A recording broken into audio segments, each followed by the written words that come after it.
یا ایھا الذین آمنوا اتقوا اللہ حق تقاته ولا تموتن الا وانتم مسلمون یا ایھا الناس اتقوا ربکم الذی خلقکم من نفس واحدہ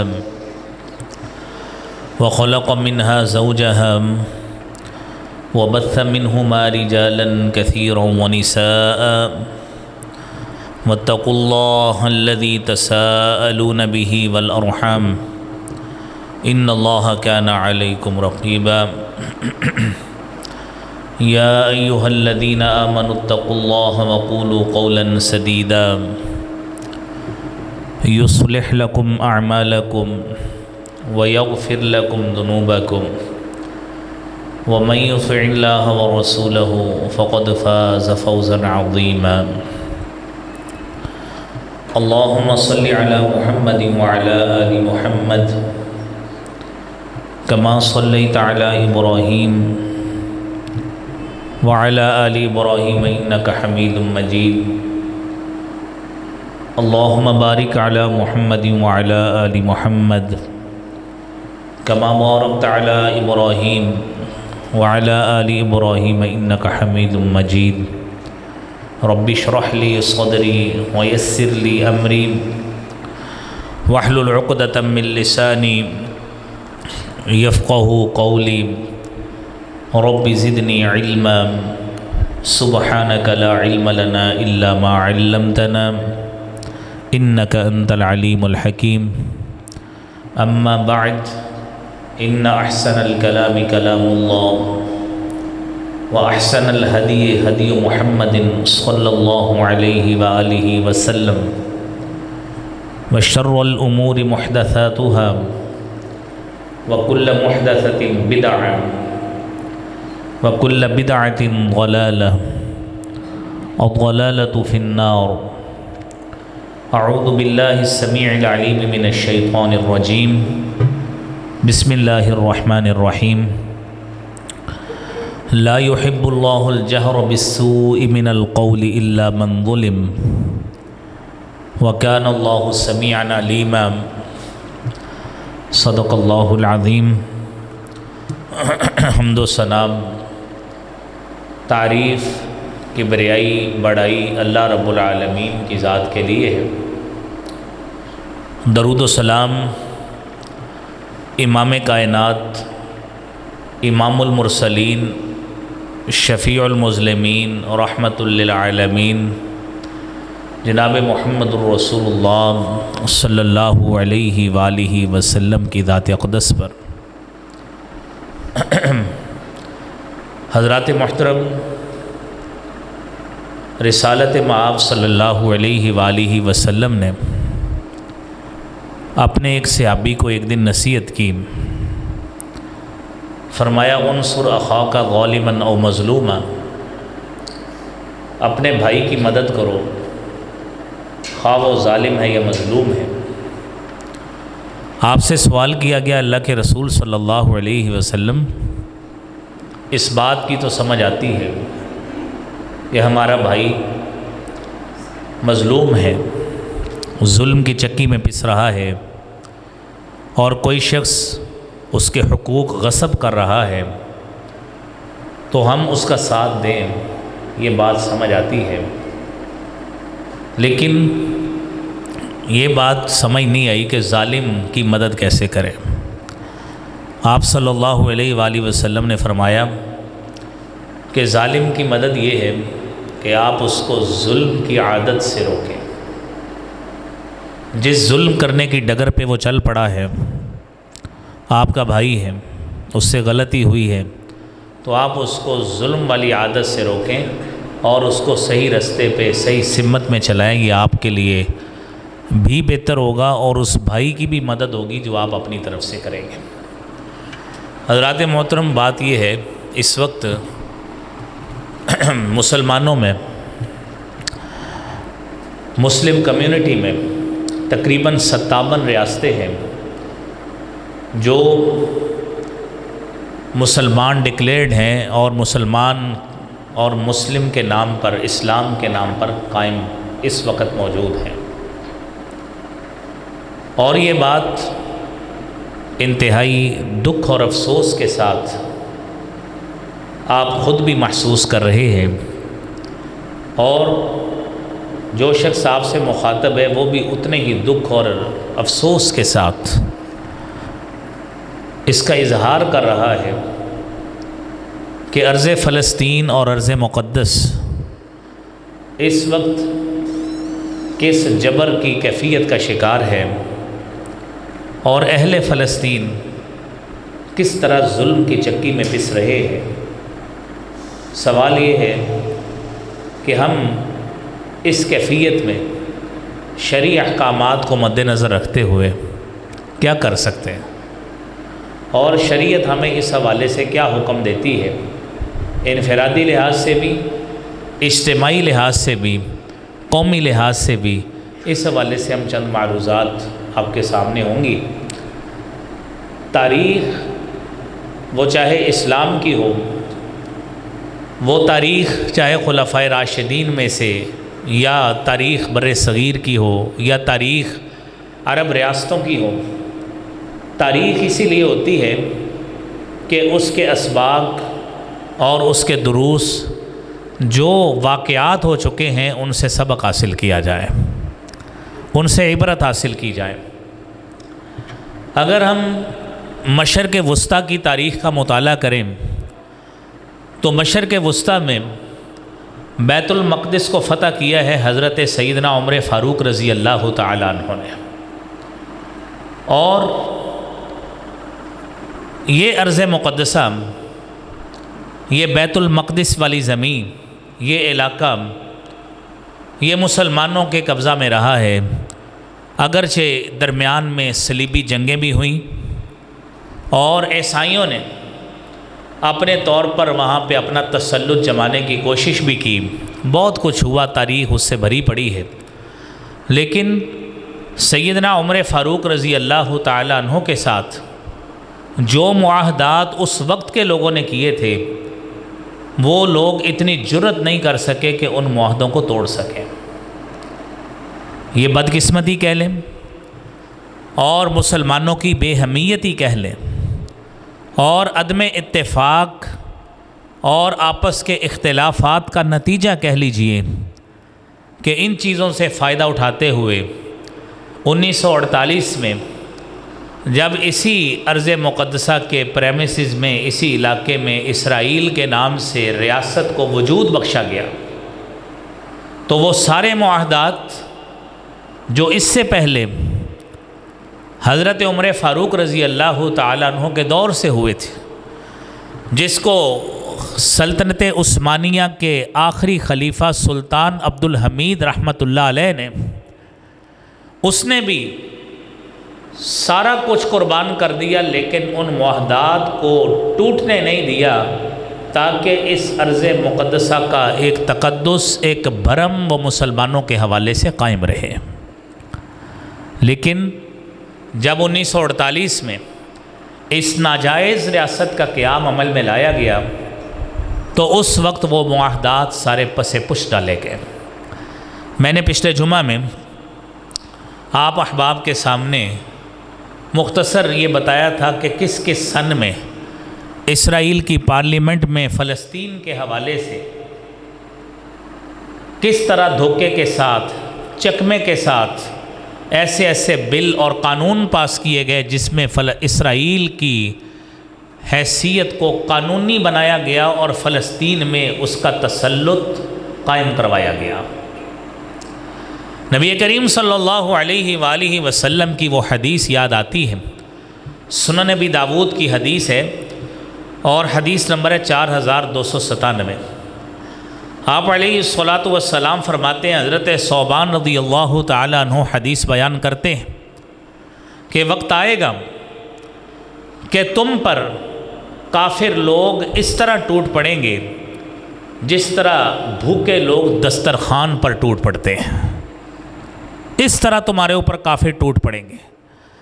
مشرق ہو، مغرب ہو، شمال ہو، جنوب ہو، جہاں کہیں بھی، جس علاقے میں بھی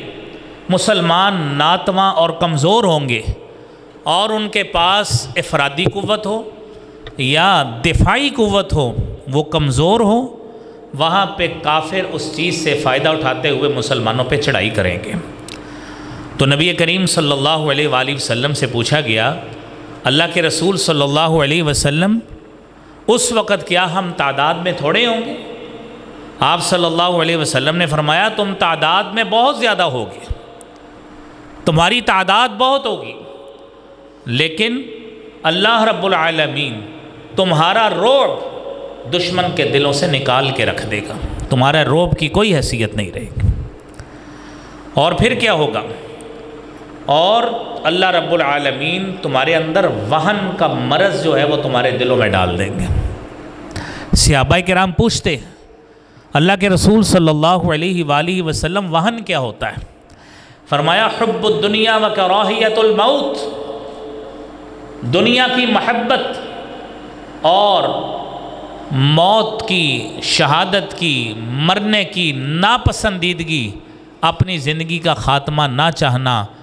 اور اللہ سے ملاقات کا ارادہ نہ رکھنا۔ جب تم اس سے نفرت کرنے لگ جاؤ گے، دنیا کی محبت میں پڑ جاؤ گے، تو سمجھ لیجئے کہ اس وقت کافر تمہارے اوپر اسی طرح ہی ٹوٹیں گے جس طرح اس حدیث میں بتایا گیا ہے۔ اور اس کا عملی مظاہرہ آپ فلسطین میں دیکھ لیجئے،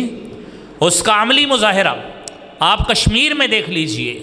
اور چند سال سے پہلے جب انڈونیشیا کا ایک جزیرہ تھا مشرقی تیمور، اس میں عیسائیوں کی آبادی کچھ کثرت سے تھی، لیکن چونکہ عیسائی کثرت سے آباد تھے اور سارے ویسٹ نے اکٹھے ہو کر انڈونیشیا کو مجبور کر کے مشرقی تیمور کو الگ کرا کر وہاں پہ عیسائیوں کی حکومت قائم کروائی، اور اس بات کو 10 سال بھی پورے نہیں ہوئے۔ دوسرا واقعہ سنیے، سوڈان کا علاقہ ہے، بر اعظم افریقہ میں ایک مشہور ملک ہے سوڈان، اور اس کا صوبہ ہے دارفور۔ اس علاقے میں عیسائیوں کی آبادی تھی، اور اہل مغرب نے اکٹھے ہو کر سوڈان کی حکومت کو مجبور کر کے اس کو اس نہج پہ لا کھڑا کیا کہ سوڈان کی تقسیم کی گئی، اور ایک حصہ اس کا عیسائیوں کو دے دیا گیا، جس میں عیسائی اپنی مرضی کے مطابق حکومت کر رہے ہیں، اور اس کو عیسائی ریاست تسلیم کروایا گیا۔ آج کیا مسئلہ ہے کہ مسلم قوم آج جس کی تعداد 8 ارب نفوس میں سے تقریباً 2 ارب کے قریب ہے، لیکن مسلمانوں میں اتنی قوت اور طاقت نہیں ہے کہ سارے مسلمان ممالک ابھی تک کھل کر اسرائیل کے تسلط کی مذمت بھی نہیں کر رہے ہیں۔ سبب کیا ہے؟ حب الدنیا و کراہیت الموت۔ میں نے اگر مذمت کی تو کہیں میری حکومت نہ چلی جائے، میں نے اگر مذمت کی تو میں گورنمنٹ ان ویٹنگ ہوں، کہیں مجھے اس لسٹ سے ہی نہ نکال دیا جائے کہ کل میری حکومت ہی نہ آ سکے، میرا اقتدار نہ آ سکے، اور میری ایکسپورٹس فلاں فلاں ملک میں جاتی ہیں، میں بہت بڑا تاجر ہوں، کہیں میری یہ چیزیں ہی نہ بند ہو جائیں، میں نے کھانا کہاں سے۔ یہ وہ سوچے ہیں جس دنیا کی محبت نے ہمارے اندر وہن کا مرض مبتلا کر دیا ہے، اور کفار کے سامنے کھڑے ہونے کی وہ طاقت اور وہ قوت، وہ جذبہ جہاد جو ایک مسلمانوں کے اندر ہونا چاہیے تھا، وہ بدقسمتی سے معدوم ہو گیا ہے۔ نبی کریم صلی اللہ علیہ وآلہ وسلم کو تو اللہ رب العالمین نے جب بھیجا تھا، جہاد کا علم دے کے بھیجا تھا، یریدون لیطفئوا نور اللہ بافواہہم واللہ متم نورہ ولو کرہ الکافرون۔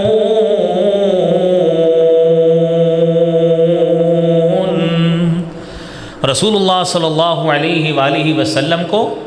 اللہ نے جس اسلام کی، جس دین کی مشعل دے کے بھیجا ہے، اور جس اسلام کے مشعل راہ آپ بنے ہیں، وہ تو تقاضا ہی یہ کرتا ہے کہ آپ اس کے دین کے علم کو تھام کر اعلائے کلمت اللہ کے لیے آپ نکلیں اور دین کو سر بلند کریں۔ کافر تو ہمیشہ اس بات کو ناپسند کرتے، وہ اس دین کی شمع کو چلتا نہیں دیکھ سکتے۔ یریدون لیطفئوا نور اللہ بافواہہم، وہ تو چاہتے ہیں کہ اپنے منہوں سے، اپنی قوت سے، طاقت سے اس اسلام کے نور کو ویسے ہی ختم کر دیں۔ میرا رب کہتا ہے بات یہ نہیں ہے، مسلمانوں تم ہمت کرو، واللہ متم نورہ ولو کرہ الکافرون، کافر جتنے مرضی ناپسند کریں اللہ تعالیٰ اس نور کو تمام اور کاملیت ضرور عطا فرمائے گا۔ رسول اللہ صلی اللہ علیہ وآلہ وسلم نے اپنی صفات بیان کی ہیں، صحیح مسلم کی حدیث ہے، 6 صفات ہیں۔ ہمارا وہ موضوع نہیں ہے، میں ایک صفت بیان کرتا ہوں جو ہمارے موضوع سے متعلق ہے۔ آپ نے فرمایا فضلت علی الانبیاء بست، مجھے دیگر انبیاء کے نسبت اللہ نے 6 قسم کی خصوصیات سے نوازا ہے۔ وہ خاصیات، وہ فضیلتیں، وہ فضیلت کے پہلو اللہ نے صرف مجھ محمد کو عطا فرمائے ہیں، انبیاء کی پوری سیریل میں اللہ نے کسی اور نبی کو وہ چیزیں عطا نہیں فرمائی، مجھے عطا فرمائی۔ فرمایا نصرت بالرعب، میری اللہ نے رعب کے ساتھ مدد کی ہے کہ میں یہاں پہ ہوتا ہوں، اور دوسری حدیث میں آتا ہے نصرت بالرعب مسیرۃ شہر، کہ دشمن تک پہنچتے ہوئے مجھے 1 مہینہ لگ جائے گا، لیکن اللہ نے میری شخصیت کا رعب دشمن کے دل میں اتنا طاری کر دیا ہے کہ 1 مہینہ پہلے وہ مجھ سے تھر تھر کانپنے لگ جاتا ہے۔ اور اس کا عملی مظاہرہ دیکھنا ہو تو رسالت مآب صلی اللہ علیہ وآلہ وسلم نے جنگ تبوک کے لیے آپ نے 30,000 کا لشکر ترتیب دیا ہے،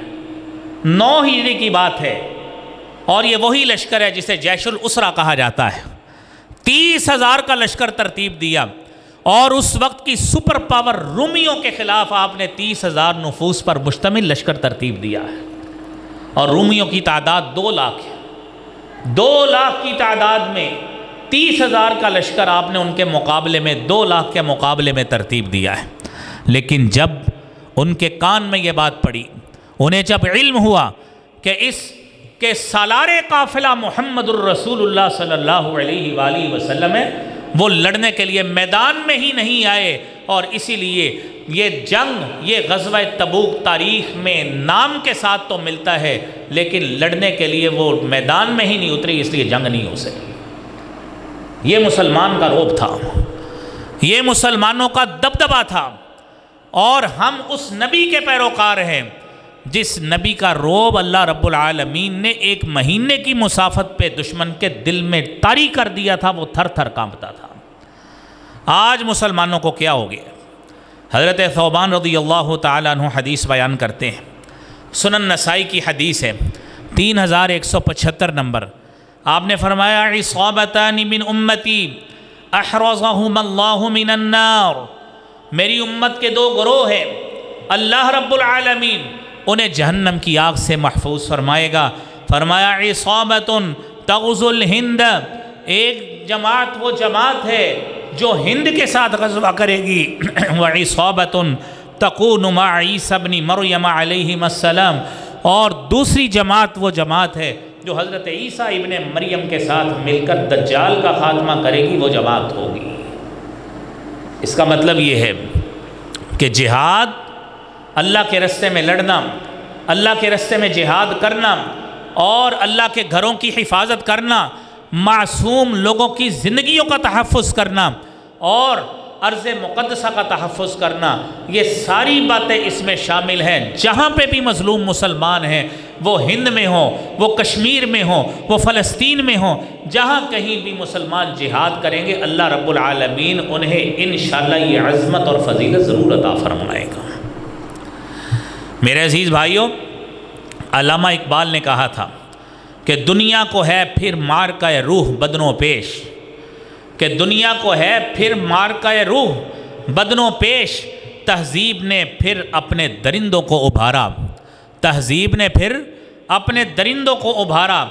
اللہ رب العالمین کو پامردی مومن پہ بھروسہ، ابلیس کو یورپ کی مشینوں کا سہارا، تقدیر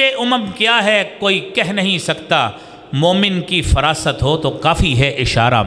یہ میرے بھائیوں، یہ مسلمان کا کردار یہ ہے کہ مسلمان یہی ہوتا ہے کہ جس طرح آپ نے وہ اکثر شعر بھی سنا ہے اسی کے ساتھ ہی، کہ کافر ہے تو شمشیر پہ کرتا ہے بھروسہ، مومن ہے تو بے دیگ بھی لڑتا ہے سپاہی۔ یہ مسلمان کے اندر جذبہ جہاد ہو تو کافروں کی تعداد جتنی مرضی ہو، مسلمان ان چیزوں سے گھبرایا نہیں کرتے۔ لیکن بدقسمتی یہ ہے کہ جو مسلم فوج کے کرنے والے کام ہیں، جو مسلمان حکمرانوں کے کرنے والے کام ہیں، وہ بدقسمتی سے اس عدم اتفاقی نے آ کر مسلمانوں کو بہت ہی پیچھے لا کر پچھلی صفوں میں کھڑا کر دیا ہے۔ حالانکہ قرآن نے تو کہا تھا کہ اس اتحاد کی فضا کو قائم رکھنا ہے، اس اتفاق کی فضا کو قائم رکھنا ہے۔ وَاعْتَصِمُوا بِحَبْلِ اللَّهِ جَمِيعًا وَلَا تَفَرَّقُوا وَاذْكُرُوا نِعْمَةَ اللَّهِ عَلَيْكُمْ إِذْ كُنْتُمْ أَعْدَاءً فَأَلَّفَ بَيْنَ قُلُوبِكُمْ فَأَصْبَحْتُمْ بِنِعْمَتِهِ إِخْوَانًا وَكُنْتُمْ عَلَى شَفَا حُفْرَةٍ مِّنَ النَّارِ فَأَنْقَذَكُمْ مِنْهَا كَذَلِكَ يُبَيِّنُ اللَّهُ لَكُمْ آيَاتِهِ لَعَلَّكُمْ تَهْتَدُونَ۔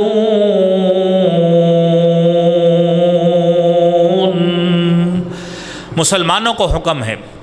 کہ اس اللہ کے دین کو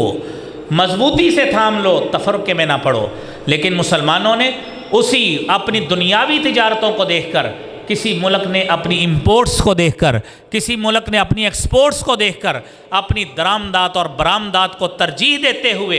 دنیا کی محبت میں آ کر جہاد سے بے رخی کی اور اپنے فلسطینی بھائیوں کو ان یہودیوں کے ان کے رحم و کرم پہ چھوڑ دیا ہے کہ ان کے ساتھ وہ جو مرضی کرتے پھریں۔ عزیز بھائیوں، مسلمانوں کی کیفیت کیا تھی؟ سیدنا نعمان بن بشیر رضی اللہ تعالیٰ عنہ بیان کرتے ہیں، صحیح بخاری کی 6011 نمبر حدیث ہے۔ آپ نے فرمایا تَرَى الْمُؤْمِنِينَ فِي تَرَاحُمِهِمْ وَتَعَاطُفِهِمْ وَتَوَادِّهِمْ كَمَثَلِ الْجَسَدِ إِذَا اشْتَكَى لَهُ عُضْوٌ تَدَاعَى لَهُ سَائِرُ الْجَسَدِ بِالسَّهْرِ وَالْحُمَّى کہ مسلمان مومن یہ آپس میں کمیونٹی کا ریلیشن ان کا ایسے ہوتا ہے، باہمی محبت، الفت، لطافت میں، اور ایک دوسرے کے ساتھ پیار و محبت کا تعلق ایسا ہوتا ہے کمثل الجسد، جس طرح ایک جسد واحد ہے، ایک جسم ہوتا ہے۔ اذا اشتکا لہ عضو کہ جسم کا ایک حصہ شکایت کرتا ہے، تداعی لہ سائر الجسد بالسہر والحمى سارا جسم اس کے لیے ساری رات بیدار رہتا ہے۔ اس مسلم قوم پہ کف افسوس ہو سکتا ہے کہ یہاں پہ ہسپتالوں پہ بمباری ہو رہی ہے، سینکڑوں کی تعداد میں معصوم بچے بھی، چند دنوں کے، چند ہفتوں کے، چند ماہ کی عمر کے بچے، حاملہ خواتین۔ حالانکہ یہ وہ کیٹیگری ہے کہ اسلام جب جہاد کا حکم دیتا ہے تو اس وقت یہ خصوصی حکم دیتا ہے کہ بچوں کو کچھ نہیں کہنا، آپ نے عورتوں کو کچھ نہیں کہنا، آپ نے گرینری کو اور سبزے کو تباہ نہیں کرنا۔ یہ جنگی آداب ہیں مسلمانوں کے، لیکن بدقسمتی ہے کہ مسلمان معصوم یہ ان لوگوں کے ہتھے چڑھے ہیں جنہیں نہ دین کا پتہ ہے، جنہیں نہ انسانیت کا پتہ ہے۔ وہ ظاہری لحاظ سے تو انسانیت کے چیمپئن بنتے ہیں، لیکن حقیقی معنوں میں نہ انہیں انسانیت کا پتہ ہے، نہ مسلمانوں کا پتہ ہے، نہ معصومیت کا پتہ ہے، کسی چیز کا علم نہیں ہے۔ پتہ ہے تو درندگی کا پتہ ہے، پتہ ہے تو وحشت کا پتہ ہے، اور پتہ ہے تو ظلم کا پتہ ہے، بربریت کا پتہ ہے، خون بہانے کا پتہ ہے۔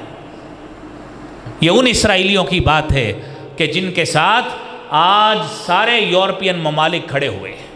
ان کا ساتھ دینے کے لیے، لیکن بدقسمتی ہے ابھی تک کوئی مسلم حکمران فلسطین کی ارض مقدسہ پر ابھی تک کوئی نہیں گیا ہے، کوئی نہیں گیا ان کی ڈھارس بندھانے کے لیے،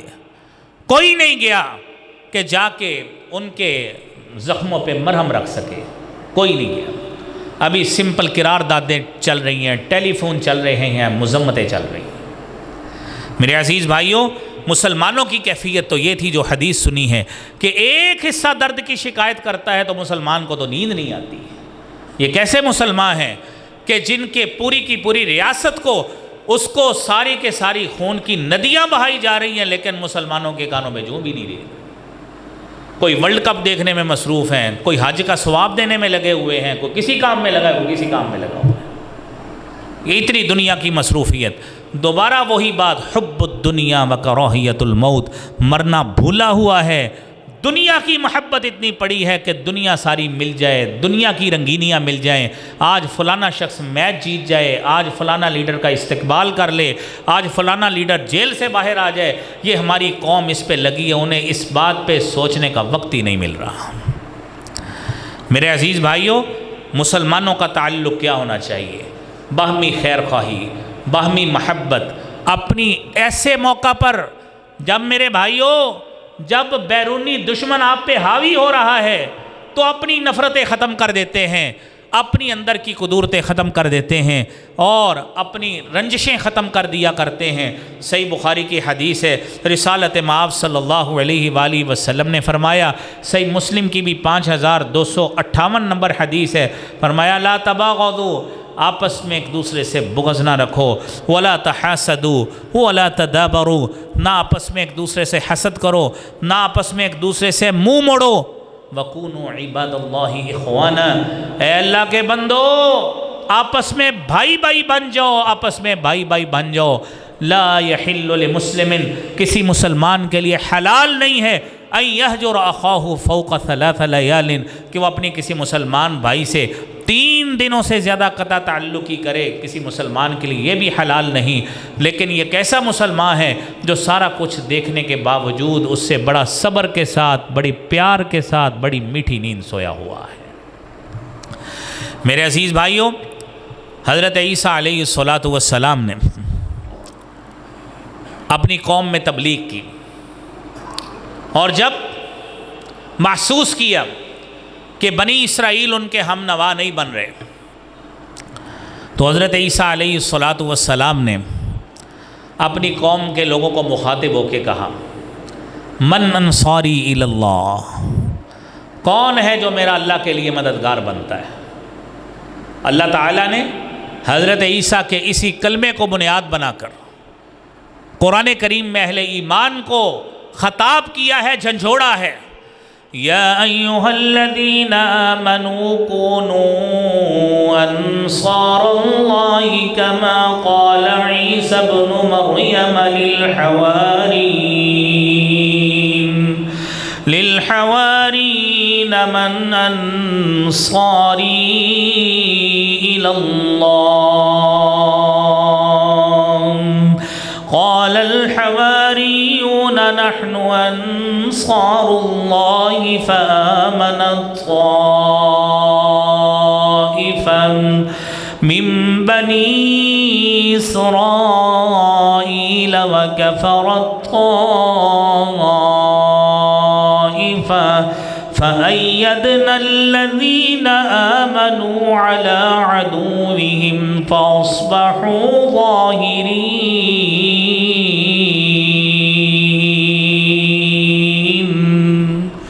اللہ رب العالمین نے قرآن کریم میں سابقہ امتوں کی مثال ہی اس لیے بتائی کہ آپ بھی اللہ کے مددگار بنیں، ان معصوم لوگوں کو ظلم سے، بربریت سے بچائیں۔ کیا کریں؟ اللہ کے دین کے اسی طرح مددگار بنیں، کما قال عیسی ابن مریم للحواریین، جس طرح عیسیٰ ابن مریم نے حواریوں سے کہا تھا، من انصاری الی اللہ، کون ہے جو اللہ کے لیے میرا مددگار بنتا ہے؟ قال الحواریون، حواریوں نے کہا، نحن انصار اللہ، چند لوگ گنتی کے، ہم اللہ کے لیے، اللہ کے دین کے لیے آپ کے ساتھ چلنے کے لیے تیار ہیں۔ میرا مالک کہتا ہے فَأَيَّدْنَا الَّذِينَ آمَنُوا عَلَىٰ عَدُوِّهِمْ فَأَصْبَحُوا ظَاهِرِينَ، ان کو اللہ تعالیٰ نے غالب کیا، فتح دی، نصرت دی، کامیابی دی، صرف اس بنا پہ کہ انہوں نے اللہ کے دین کی نصرت اور مدد کی۔ اور مسلمان بھی اگر یہ ہمت کریں، إِن يَنصُرْكُمُ اللَّهُ فَلَا غَالِبَ لَكُمْ وَإِن يَخْذُلْكُمْ فَمَنْ ذَا الَّذِي يَنصُرُكُمْ مِنْ بَعْدِهِ وَعَلَى اللَّهِ فَلْيَتَوَكَّلِ الْمُؤْمِنُونَ۔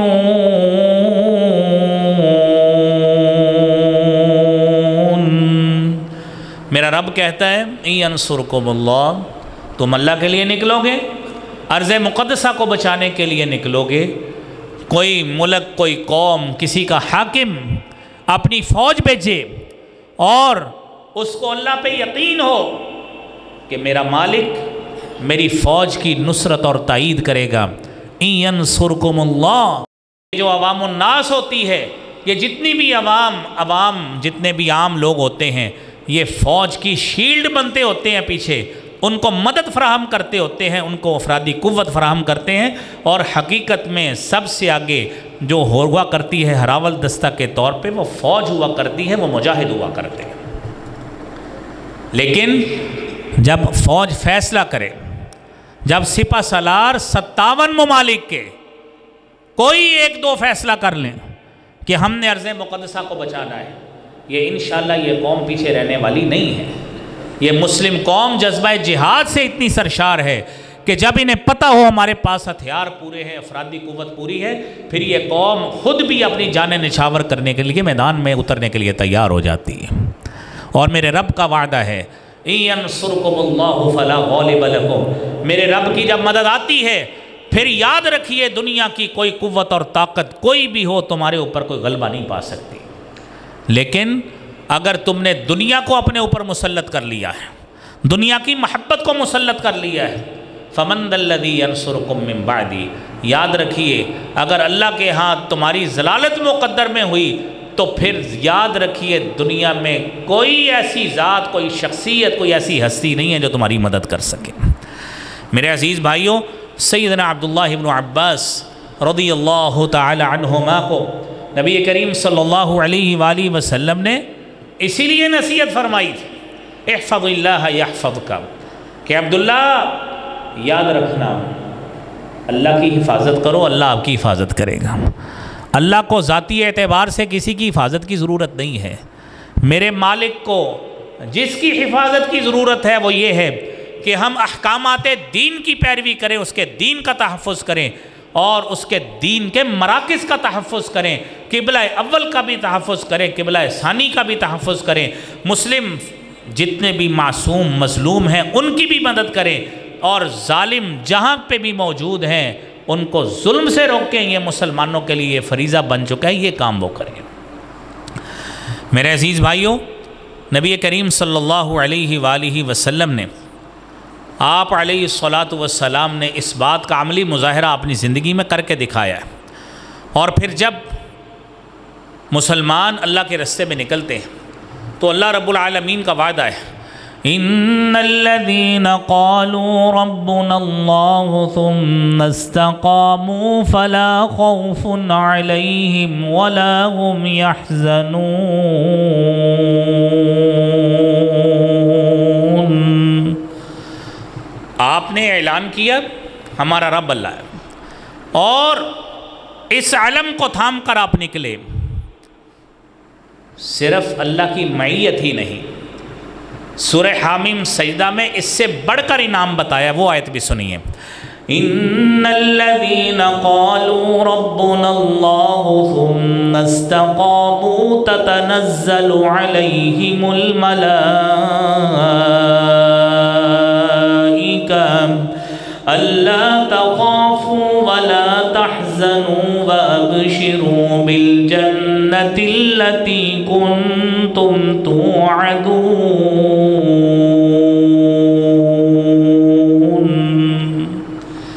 آپ اللہ کے لیے نکلے، جہاد فی سبیل اللہ کے لیے نکلے، میرے مالک کا وعدہ ہے کہ تمہارے اوپر اللہ فرشتوں کا نزول فرمائیں گے، تتنزل علیکم الملائکہ، فرشتے آئیں گے،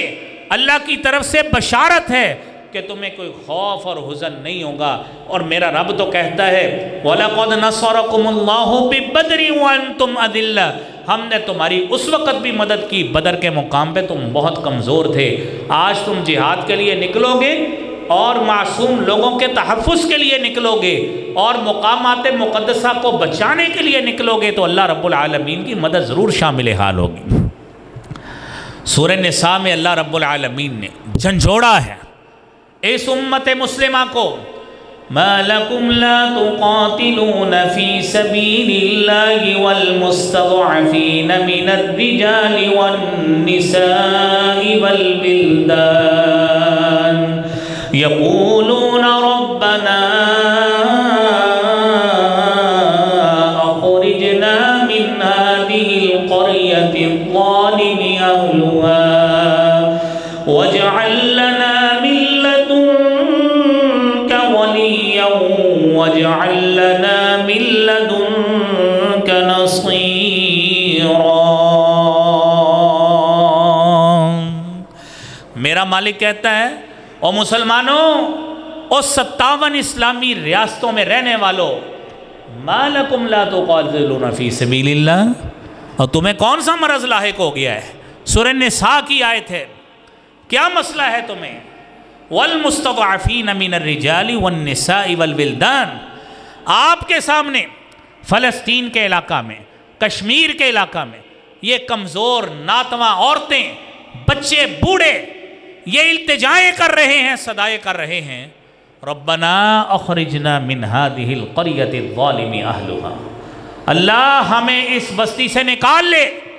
ہمیں بچا لے، الظالم اہلها، جہاں کے باسی ظالم ہیں، ہمیں جینے نہیں دیتے۔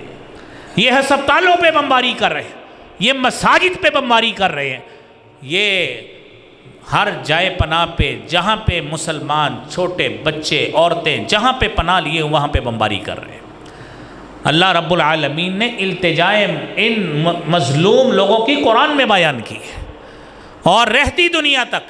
جہاں کہیں بھی مظلوم مسلمان ہوں گے ان کی التجا انہی الفاظ میں ہوتی ہے جو قرآن میں اللہ نے بیان کی ہے۔ وَجْعَلْ لَنَا مِن لَّدُنْكَ وَلِيًّا وَجْعَلْ لَنَا مِن لَّدُنْكَ نَصِيرًا، اللہ کوئی مددگار بھیج دے، اللہ اپنی طرف سے نصرت اور تائید بھیج دے، اللہ کوئی ایسا حکمران بھیج دے، سلطان صلاح الدین ایوبی جیسا، کہ جس نے اس وقت بھی بیت المقدس کو ان صلیبیوں سے آزاد کرایا تھا، اللہ ان صہیونیوں سے آج بھی آزاد کرا دے۔ میرے عزیز بھائیوں، یہ شریعت کے وہ مسائل ہیں جنہیں ہمیں سمجھنے کی ضرورت ہے، اور اس کے ساتھ ساتھ ہمارے کرنے والے اور کام کیا ہیں؟ ہمارے پاس سب کے پاس سوشل میڈیا موجود ہے، یہ ہم اپنے کلپس، میچز کے کلپس اور مختلف سیاسی پارٹیوں کے اپنے اپنے پسندیدہ کلپس، یا کسی کو ہیوملیٹ کرنے کے لیے، کسی کی بے عزتی کرنے کے لیے، کسی کو نیچے لگانے کے لیے ہم ایک دوسرے کو کلپ شیئر کرتے ہیں، اپنی نفرت کا اظہار کرتے ہیں، کسی سے محبت کا اظہار کرتے ہیں۔ یہ میرے بھائیوں، یہ دنیا کی محبتیں ہیں، دنیا کی نفرتیں ہیں، یہ جیسے مرنا ہے، یہ سارا کچھ ادھر رہ جانا ہے۔ اس محبت اور اس نفرت کی بنیاد پہ کام کیجئے جس محبت نے مرنے کے بعد بھی ہمارا ساتھ دینا ہے۔ آج یہ شاید ہمارا بلند کیا گیا ایک آوازہ بھی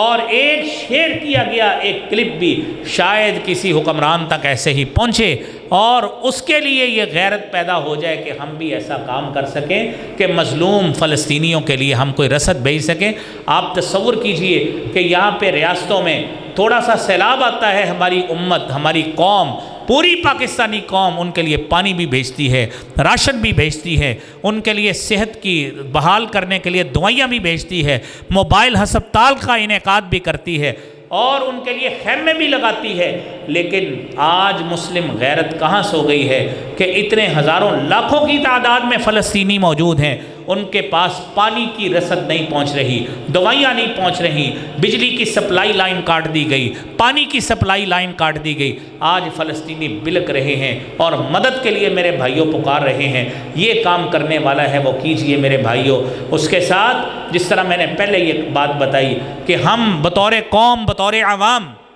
ہم اپنی افواج اور اپنی ان فورسز کے پیچھے ہوتے ہیں کہ لڑنے والی فوجیں یہ ہوتی ہیں، عوام ان کے پیچھے ڈھال بنتی ہے، اور ہم ان کے لیے دعائیں بھی کریں گے، ہم ان کے لیے سامان رسد جو مہیا ہو سکتا ہے یہ قوم کرے گی، لیکن بالآخر لڑنا پھر بھی افواج نے ہوتا ہے، اور یہ قوم پیچھے شیلڈ بن کے انشاءاللہ کھڑی ہوگی، اور قنوت نازلہ کا بھی اہتمام کرے گی، عام حالات میں بھی دعاؤں کا اہتمام کرے گی۔ یہ میرے بھائیوں کرنے والے کام ہیں۔ اللہ کریم مجھے بھی، آپ کو بھی، ہم سب کو مظلوم مسلمانوں کے لیے کچھ نہ کچھ ہم سے اللہ کریم ہم سے کام لے لے۔ عرض پاکستان کو اور دیگر مسلم ممالک کو اللہ کریم ان مظلوم فلسطینیوں کے لیے بہتر آواز بننے اور تعاون کا ذریعہ بننے کی توفیق عطا فرمائے۔ اللہ کریم مظلوم فلسطینیوں کی آہ و بقا کو سنتے ہوئے اللہ کریم کی غیبی مدد بھی فرمائے۔ وآخر دعوانا الحمدللہ رب العالمین۔